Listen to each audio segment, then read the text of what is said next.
नमस्कार, मी डॉक्टर कविता राणे. लक्षवेधीमध्ये आपल्या सर्वांचं स्वागत. GR1 सवाल अनेक हे सवाल आहेत राज्य सरकारसाठी.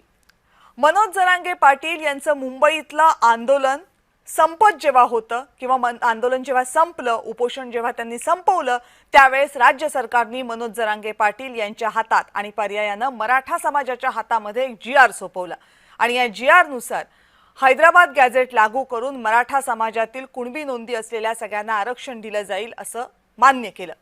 प्रश्न असा आहे की या GRची अंमलबजावणी होणार कधी?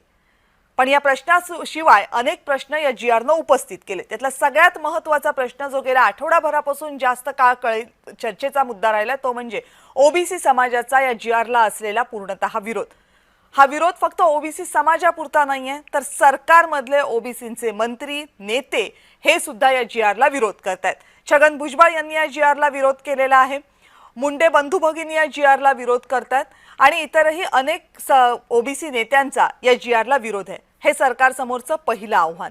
दुसरं आव्हान, या विरोधाला आता आणखीन तोंड फुटलंय, कारण आज ओबीसी समाजातल्या एका तरुणानं या GRला विरोध करत तशा प्रकारची चिठ्ठी लिहित आत्महत्या केलेली आहे. त्यामुळे ओबीसी समाजाचा जो राग होता तो आता आणखी वाढलेला आहे आणि यातनं आता तिसरं आव्हान उभं राहिलंय ते म्हणजे इतर समाजांचं. महाराष्ट्रामध्ये बंजारा समाज यांना ओबीसी अंतर्गत विशेष आरक्षण आहे, पण जर हैदराबाद गॅझेट हे मराठा समाजाला लागू होत असेल तर मग ते आम्हालाही लागू करा, कारण हैदराबाद गॅझेटनुसार बंजारा समाजाचा समावेश हा एसटी प्रवर्गामध्ये होतो. त्यामुळे आता आम्हाला ओबीसी नाही तर एसटी प्रवर्गामधनं आरक्षण द्या अशी बंजारा समाजाची मागणी आहे, ज्या मागणीला ओबीसी नेत्यांनी पाठिंबा दिलाय. म्हणजे एका GR मुळे अनेक प्रश्न उपस्थित होतात आणि ज्या GR मुळे हे प्रश्न उपस्थित होतात त्या GRला एक नाही, दोन नाही तर 3 याचिकांकरवी उच्च न्यायालयामध्ये आव्हान देण्यात आले.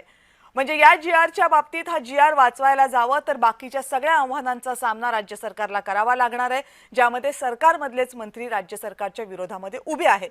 आता हे सगळे प्रश्न असताना या एका GRला वाचवणं किंवा या एका GR नुसार जे आश्वासन दिलेलं आहे ते पूर्ण करणं हे सरकारला खरंच शक्य आहे का?